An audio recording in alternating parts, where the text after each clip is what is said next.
d'avoir inspecté et visité ce camp régulièrement, le témoin, M. Riegel, a témoigné vous avoir vu dans ce camp et même vous avoir vu inspecter les chambres à gaz alors que ces chambres à gaz étaient en opération. Ce témoignage est faux.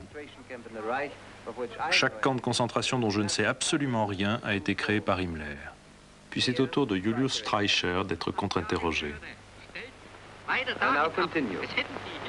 It has also been stated by the prosecution that Himmler and Kaltenbrunner would have had no one to carry out their orders. Il a été affirmé par l'accusation qu'Himmler et Kaltenbrunner n'auraient eu personne pour exécuter leurs ordres de tuer si vous n'aviez pas fait dans votre presse cette propagande et si dans votre presse vous n'aviez pas dirigé l'éducation du peuple allemand en ce sens.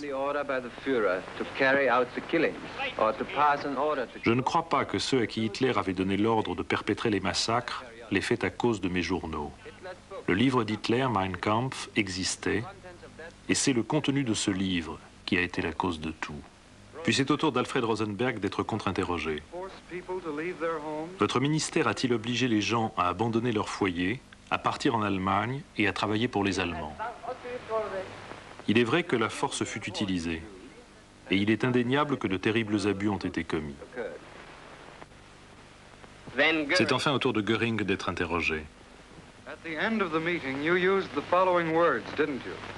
À la fin de la réunion, vous avez utilisé ces mots, n'est-ce pas? Les Juifs allemands doivent payer comme sanction 1 milliard de marks, ainsi ces cochons ne pourront plus commettre de crimes. Oui. Continuez-vous d'affirmer que ni vous ni Hitler n'étiez au courant de la politique menée pour exterminer les Juifs?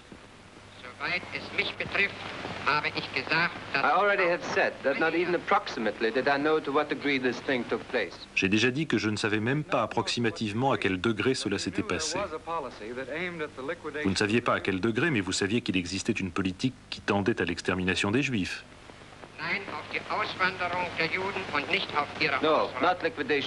Non, pas à la liquidation des Juifs.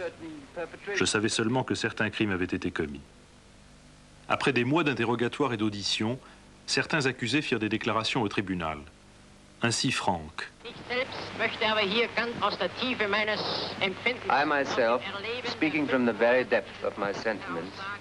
Exprimant ici mes sentiments les plus profonds, et suite à une expérience de 5 mois de procès, je voudrais dire ceci. Maintenant que j'ai une vue globale de tout ce qui a été commis de façon atroce et effrayante, je me sens terriblement coupable.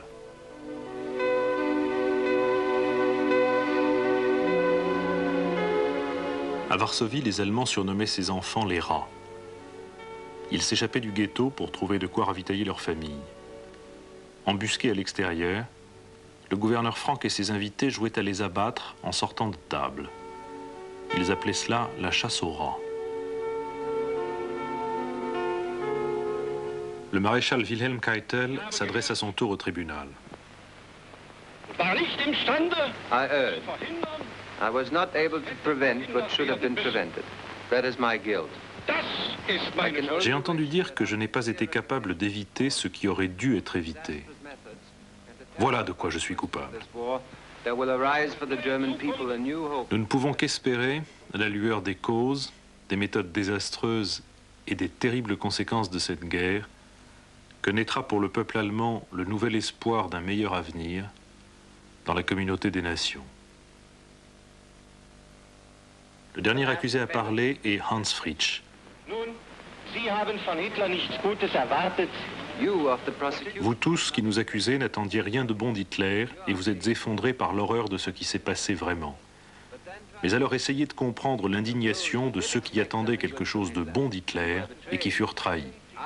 Je suis l'un d'entre eux.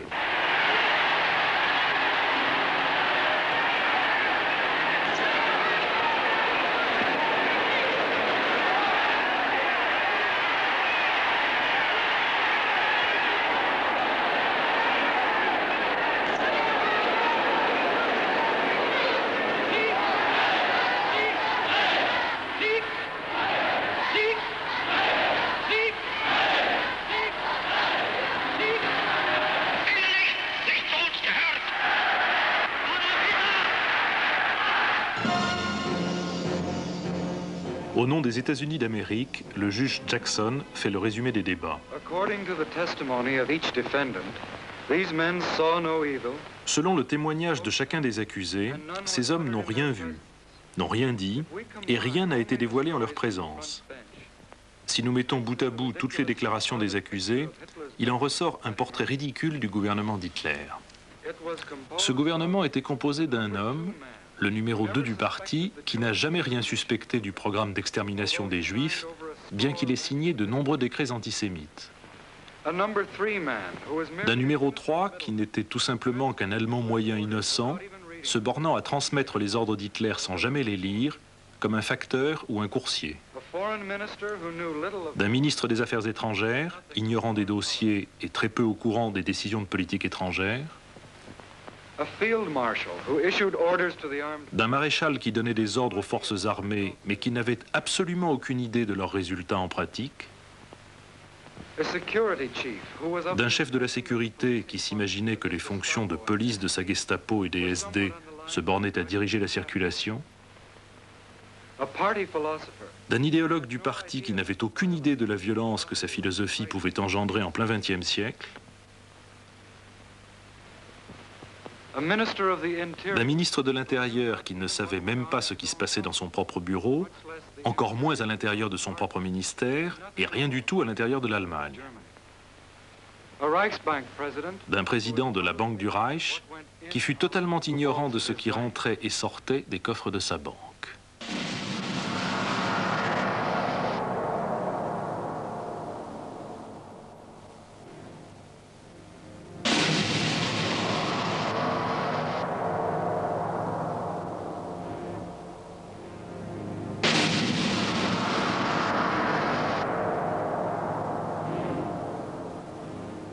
« 1er octobre 1946. Le verdict rendu par le tribunal et lu par le président Lorenz. Wilhelm Hermann Göring. Hermann Göring, mort par pendaison. Rudolf Hess, emprisonnement à perpétuité. Joachim von Ribbentrop. Joachim von Ribbentrop, mort par pendaison. Wilhelm Keitel, mort par pendaison. Hans Kaltenbrunner, mort par pendaison. Alfred Rosenberg. Alfred Rosenberg, mort par pendaison. Hans Frank. Hans Frank, mort par pendaison. Wilhelm Frick. Wilhelm Frick, mort par pendaison. Julius Streicher. Julius Streicher, mort par pendaison. Fritz Saukel. Fritz Saukel, mort par pendaison. Alfred Jodl. Alfred Jodl, mort par pendaison. Arthur Seyss-Inquart, mort par pendaison. Walter Funk. Walter Funk, emprisonnement à perpétuité. Baldur von Schirach, 20 ans d'emprisonnement. Albert Speer, 20 ans d'emprisonnement. Martin Bormann, jugé par contumace, mort par pendaison. En se suicidant, Hermann Göring échappa au verdict du tribunal de Nuremberg. Le 16 octobre 1946, 3 échafauds tendus de noir furent dressés dans le gymnase de la prison de Spandau.